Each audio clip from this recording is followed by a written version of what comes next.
Olá, seja muito bem-vindo, seja muito bem-vinda. Eu sou a Gabriela Varelli, esse é o Videocast em Detalhes e aqui sempre com um convidado, uma convidada, a gente analisa uma temática ou uma notícia importante do momento. Hoje a gente vai falar sobre a tensão entre a Venezuela e a Guiana pela anexação do território de Essequibo. E eu converso com Gustavo Menon, que é professor de Relações Internacionais na Universidade Católica de Brasília e também do Programa de Pós-Graduação em Integração da América Latina da Universidade de São Paulo. Professor, obrigada por aceitar nosso convite. Seja muito bem-vindo aqui ao Em Detalhes e também ao ICL. Muito obrigado, Gabriela. O prazer é meu, uma honra que possamos avançar nesse debate sobre um conflito que marca a nossa região no mundo, América do Sul, e parabenizar a todos do ICL pelo trabalho. É isso, professor. Eu que agradeço a sua gentileza.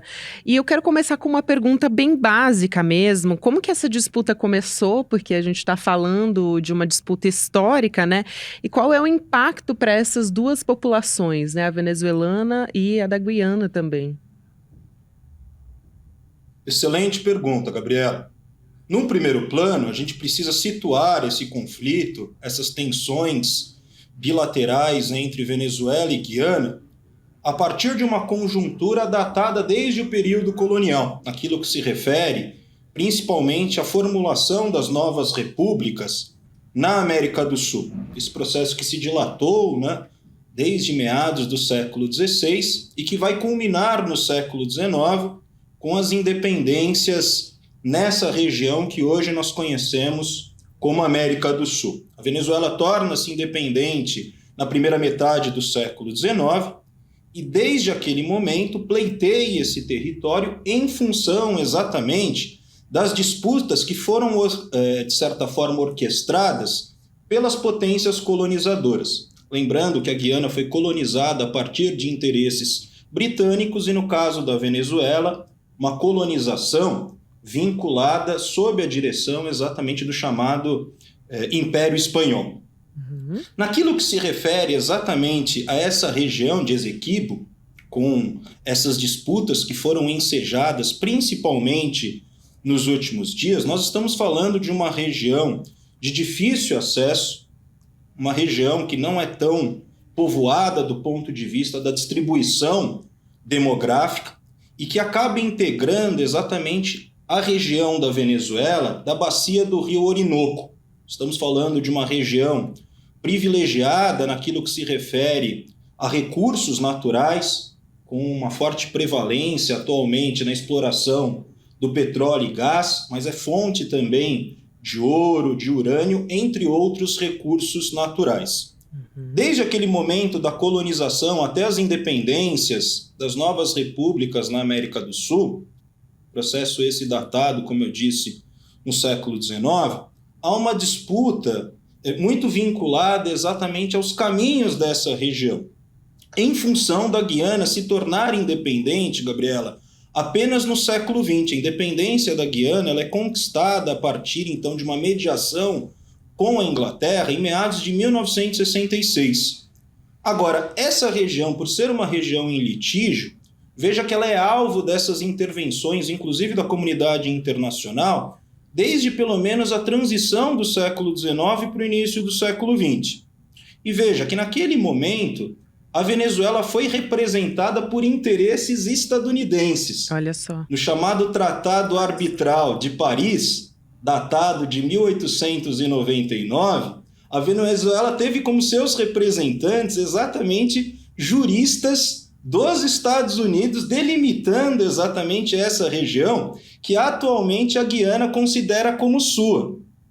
No entanto, há uma série de indícios, há uma série de elementos que apontam para esse Tratado de Paris, de novo, o tratado datado de 1899, articulado a partir de uma série de vícios, a partir inclusive de um complô naquele momento entre Inglaterra e Estados Unidos, lembrando que aquela conjuntura também era uma conjuntura de doutrina Monroe, de América para os americanos, onde os Estados Unidos entendia a região como uma região de sua notória influência.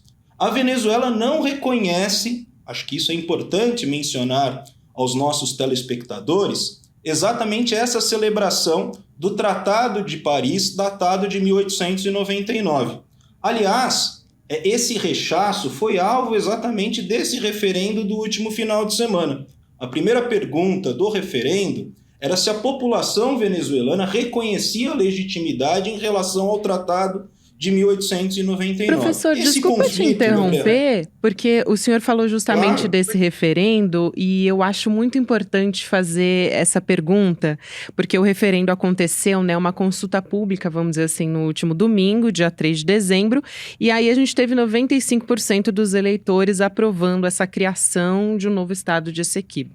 Só que, justamente eu quero fazer essa pergunta para o senhor, porque é o seguinte, né, foram feitas 5 perguntas e a gente teve a adesão dessas pessoas, né? Mas foram perguntas que induzem, né, as respostas, por exemplo. Aí eu peguei uma dessas perguntas que foi o seguinte: você está de acordo em rechaçar por todos os meios, conforme o direito, a linha imposta fraudulentamente pelo laudo arbitral de Paris de 1899? Então, quer dizer, claramente, né, essas perguntas foram feitas de uma forma ali já enviesada.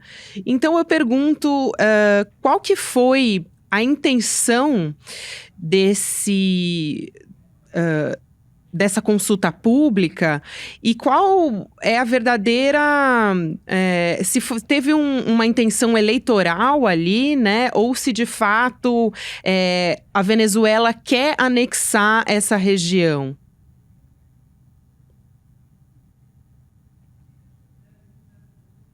Excelente pergunta, Gabriela.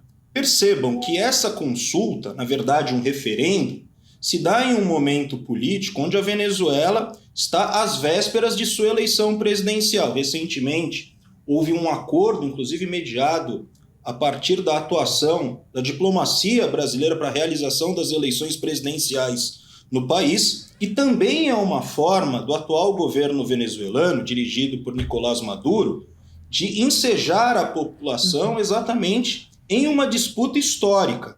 Insisto, essa disputa não é uma disputa do governo bolivariano de Nicolás Maduro, e esse ponto em cortes internacionais, até no sistema ONU, desde meados da década de 1960.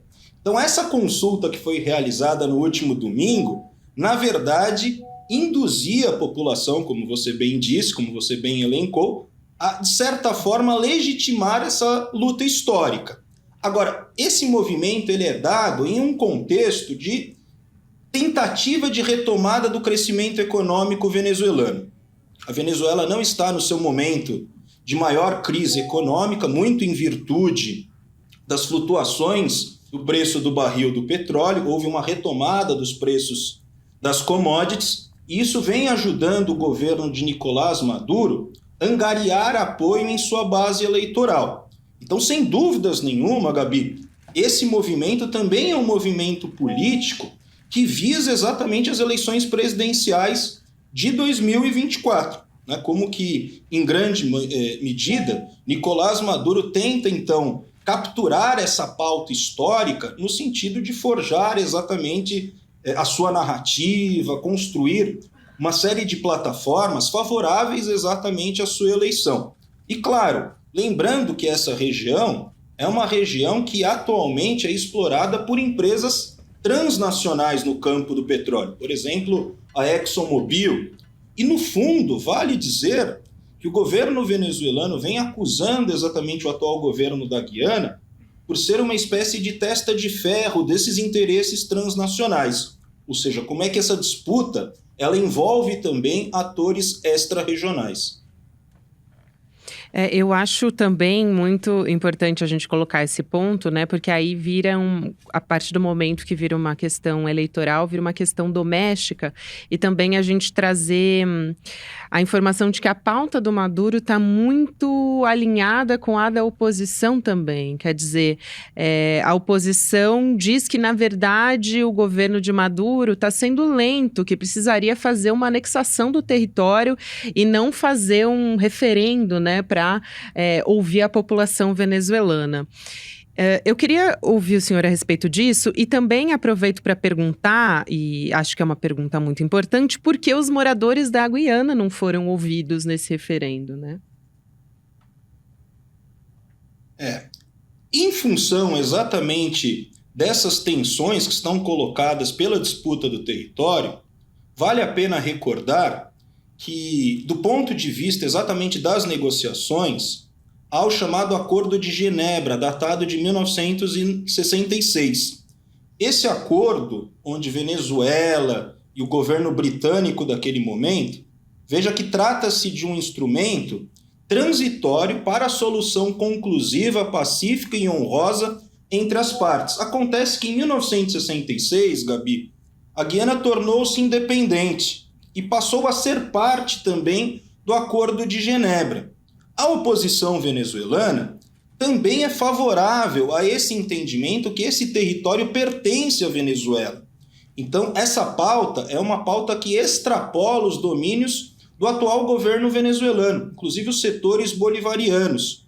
Por isso a ampla adesão. No entanto, quando a gente olha exatamente para essas tensões nas relações bilaterais entre Guiana e Venezuela, veja que essa disputa se insere em um marco maior de fragmentação política na América do Sul e desintegração econômica. Isso associado no plano internacional com os conflitos do ponto de vista geopolítico que estão sendo ensejados na contemporaneidade. O conflito no Oriente Médio, a guerra na Euroásia, as disputas comerciais entre China e Estados Unidos. E quando a gente puxa esse debate para o solo da Guiana, veja que até a Guiana tinha um entendimento que esse território trata-se de um território em litígio, em disputa. Por isso é errado afirmar que esse território conta com a soberania exatamente de atuação por parte do governo da Guiana.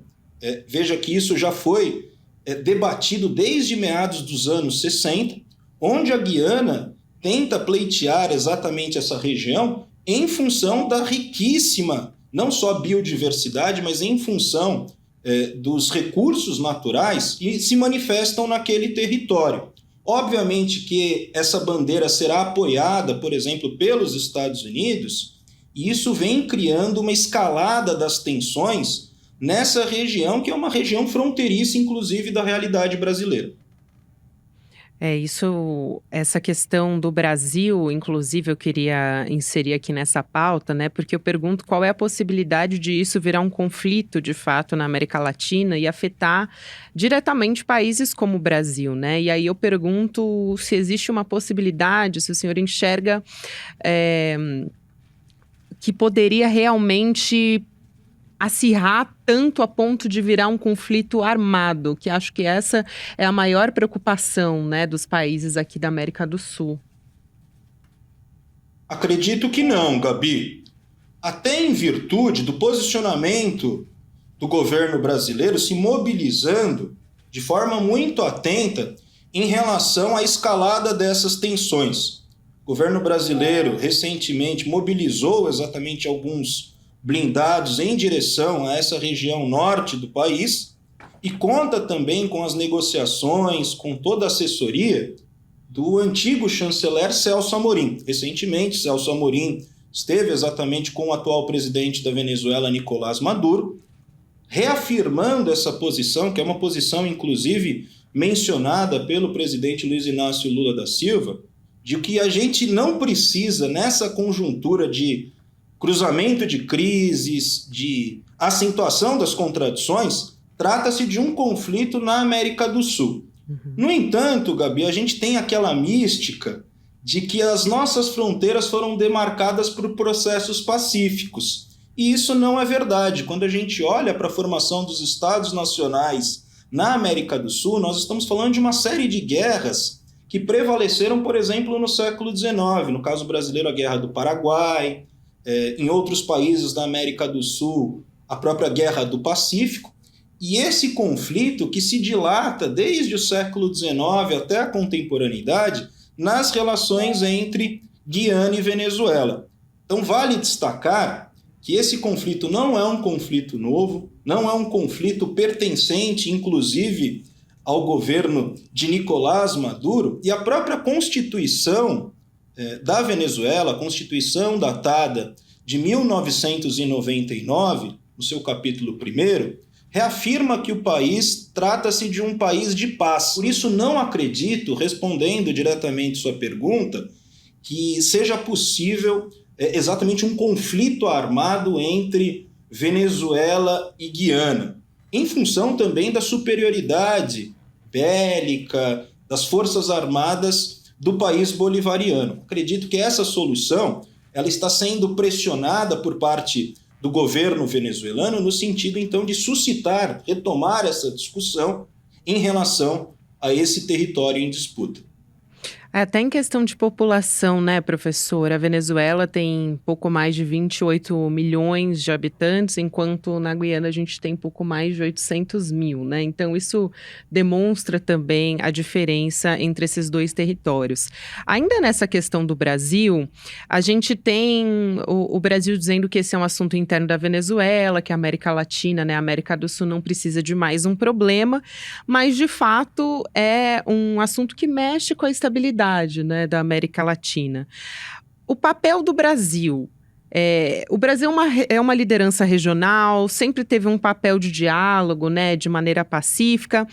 Na sua visão, qual deve ser o posicionamento do Brasil nesse caso? Porque o Brasil ainda não se posicionou de fato, né, como um mediador a respeito desse assunto.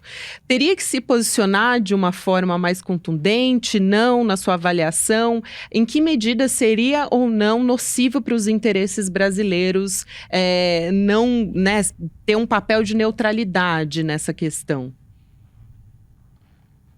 O problema, Gabi, é que faltam fóruns compatíveis para a equação dessa problemática.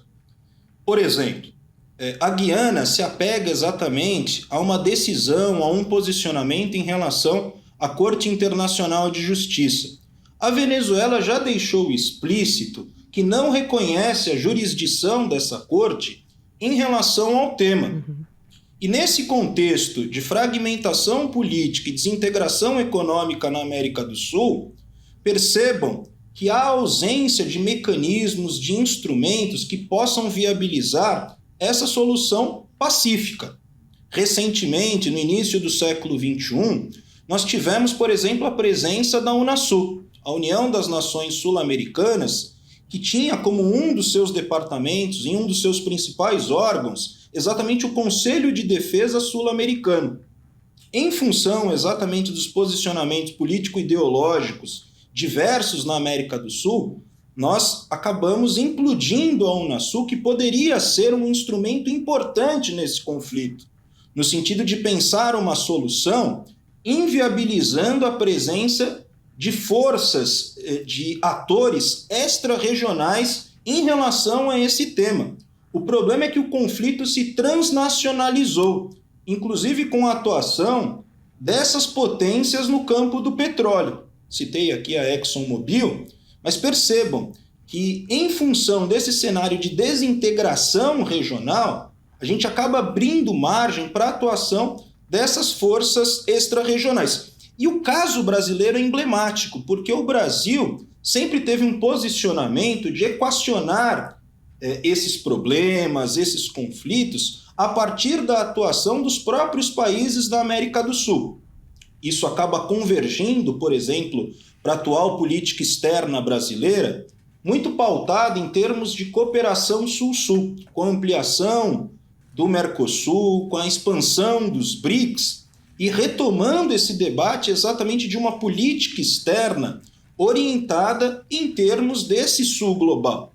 Então, por isso que seria importante, nesse momento, ter um fórum adequado para a resolução do conflito. E, obviamente, que o Brasil, por ser uma liderança regional, ser um país de dimensões continentais, até por ser fronteira exatamente nessa disputa, certamente o Brasil teria um papel significativo, um papel de mediação, que poderia, então, viabilizar uma solução pacífica, conclusiva e honrosa para ambas as partes.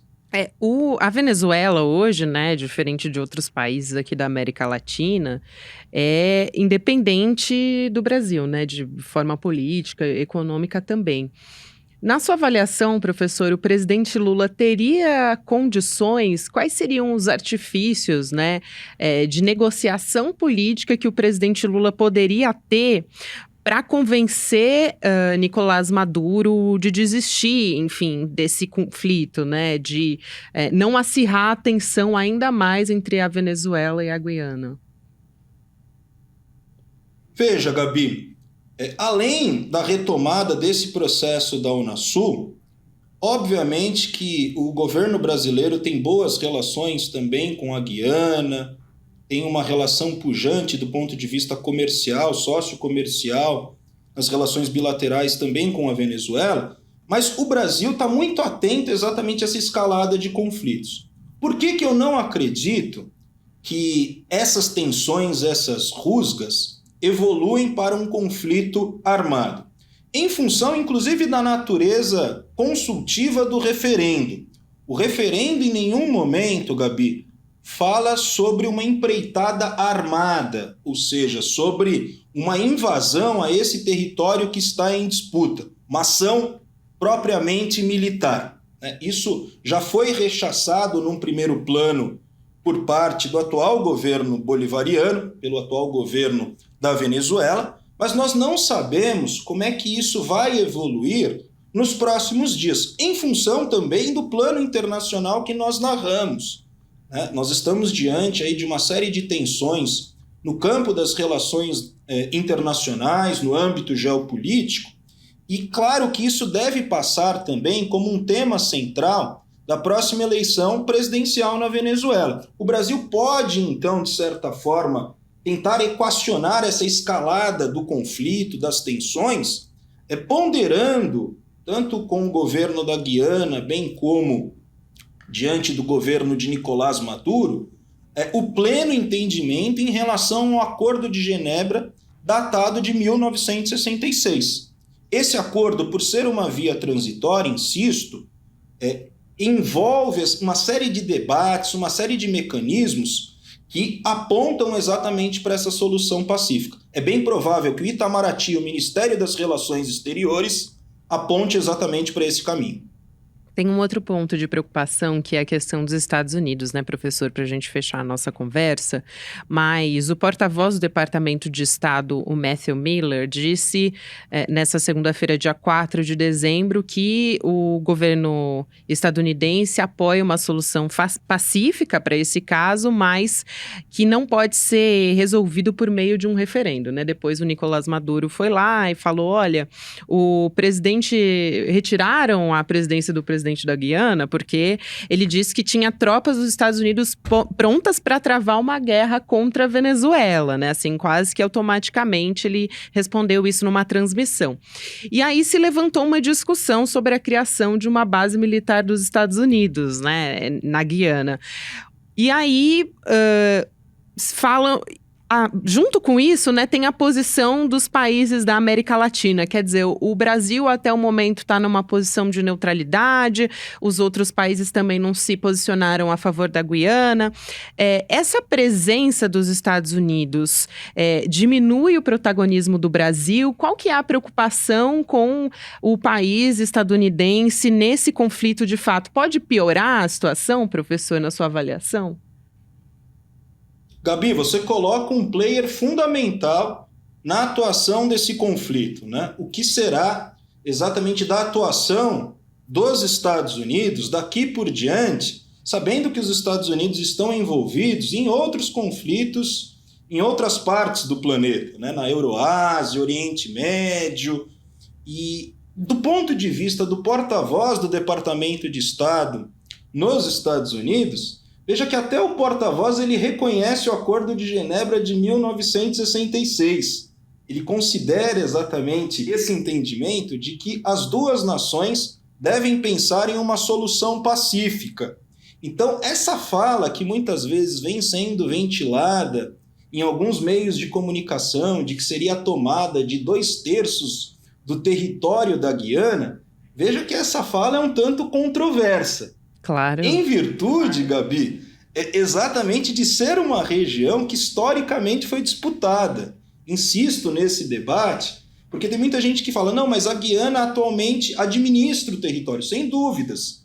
Mas há ingerência de interesses econômicos, né, de empresas multinacionais que nos últimos anos acabaram intensificando, por exemplo, os projetos de exploração do petróleo.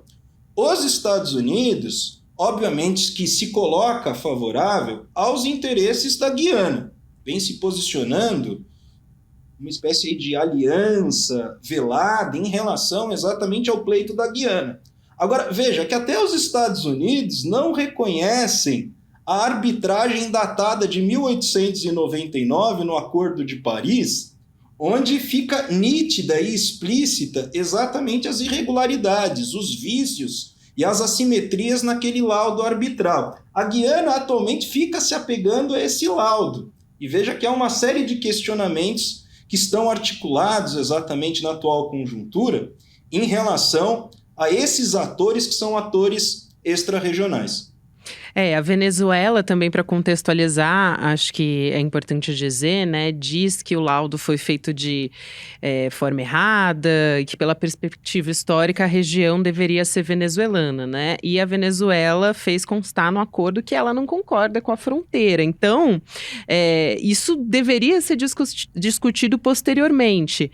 E aí, onde essa fronteira deveria estar. E aí a Guiana foi empurrando, né, ao longo desses anos, essa história, não queria perder território e, obviamente, tecnicamente, ela concorda que deveria ser criada essa comissão para delimitar essa fronteira. Então, isso está em jogo também, né? Mas só ressaltando um ponto aqui, professor, para a gente fechar, os Estados Unidos podem, então, piorar de fato essa disputa? Eles podem acirrar ainda esses ânimos? O senhor acha? Sem dúvidas. Por parte dos Estados Unidos, recentemente houve a reativação também da Quarta Frota, há uma presença de tropas estadunidenses em exercícios conjuntos com forças armadas exatamente dos países sul-americanos. Então veja que os Estados Unidos estão atentos a essa região em virtude da sua riquíssima biodiversidade. E quando a gente olha para essa região de Essequibo, vale também como um último ponto, Gabi, sinalizar em relação às disputas que estavam colocadas no plano doméstico. Lá nos anos 60, nós tivemos uma rebelião em 1969, a chamada rebelião de Rupununi, que, na verdade, foi capitaneada por setores indígenas que pediam exatamente a tutela do governo venezuelano naquele momento, no sentido de criar aquela região um estado, de certa forma, tutelado por interesses venezuelanos. Então, há uma série de fatores que estão em jogo e, obviamente, que os Estados Unidos não estão desatentos, né? Estão ligados em relação ao desdobrar dessa escalada de tensões, é acompanhar os próximos episódios, primando exatamente para uma solução pacífica, honrosa, de acordo com os ditames do Acordo de Genebra. Muito bom, professor Gustavo Menon, que é professor de Relações Internacionais da Universidade Católica de Brasília, no programa de pós-graduação e integração da América Latina também, da Universidade de São Paulo. Quero agradecer muito a presença do senhor, foi um prazer enorme conversar contigo. Seja sempre muito bem-vindo aqui ao ICL, ao Em Detalhes, professor. A gente se fala numa próxima. Muito obrigado, Gabi. Sou fã do trabalho de vocês. Parabéns a toda a equipe do ICL. A gente agradece, professor. Foi um prazer enorme. Um grande abraço. Até uma próxima. Fico à disposição. Tchau, tchau. Tchau, tchau, professor. O Videocast em Detalhes fica por aqui. O próximo episódio vai ao ar às 10h30 da manhã, ao vivo no YouTube, por onde você acompanha toda a programação do ICL Notícias. Agora tem ICL Mercado e Investimentos. 5 horas da tarde tem Rolê ICL. 6 horas da noite tem ICL Notícias, segunda edição. Para você que me acompanha por vídeo, tem também a versão em podcast, a partir das 7, 8 horas da manhã, com trechos exclusivos e outros detalhes que você não acompanha por aqui em vídeo. E antes de você ir embora, agora quero também dar um recado muito importante, porque a gente tem, no dia 17 de dezembro, um domingo, 8 horas da noite, uma aula com o artista e filósofo Eduardo Marinho. Então a gente vai ter um encontro de Eduardos aqui, a indignação como filosofia de vida. É isso que move o Eduardo, ele vai trazer uma reflexão questionando o sistema a partir da vivência dele, contar toda essa história que é interessantíssima, super recomendo para todo mundo que faça a inscrição agora para não perder essa oportunidade.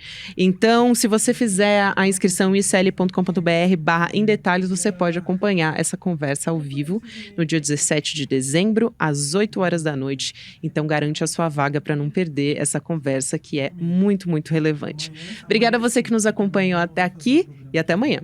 E aí, galera, tem super novidade na área. Tá vendo aqui atrás? O site do ICL Notícias está on! É isso aí, o maior jornal da internet no Brasil agora tem a sua versão portal também, com a mesma luta e a mesma independência, levando até vocês todos os dias as melhores notícias. Acesse de onde você estiver, www.iclnoticias.com.br. A gente chegou para fazer jornalismo de verdade, sem rabo preso com ninguém. Nosso compromisso com a verdade e com a mudança. Eu quero dar para vocês da nossa comunidade uma missão, um pedido de ajuda. Pega esse link e envia para todos os seus contatos do Telegram, do WhatsApp. A gente precisa fazer essa novidade chegar para todo mundo. Onde tiver notícia, o portal ICL Notícias vai estar lá, com independência e seriedade. Clica lá e mande para os seus amigos. Vambora! A revolução está só começando.